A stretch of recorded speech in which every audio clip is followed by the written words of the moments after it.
Lock गरेको फोनलाई फेरि चलाउनका लागि अनलक गर्नुपर्ने हुन्छ। अनलक अर्थात् तालचा खोल्नु हो। आफ्नो फोनमा अङ्क वा अक्षर राखेर वा आकार बनाई पासवर्ड राखेर फोनलाई अनलक गर्न सकिन्छ।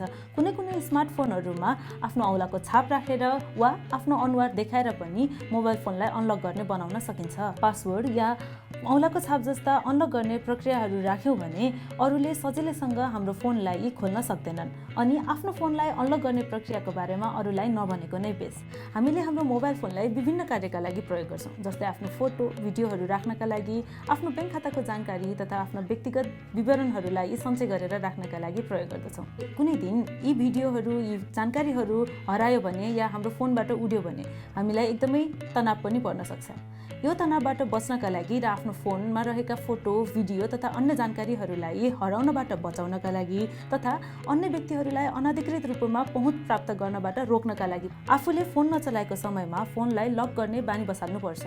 हामीले फोन चलाउन सकिसकेपछि आफ्नो फोनको पावर बटनलाई थिचेर फोनलाई लक गर्न सकिन्छ अथवा फोनलाई केही समयसम्म नचलाइसकेपछि फोन आफै लक हुने पनि गराउन सकिन्छ। यसको पुरा भिडियो युट्युबमा छ, हेर्न नबिर्सिनुहोस् है।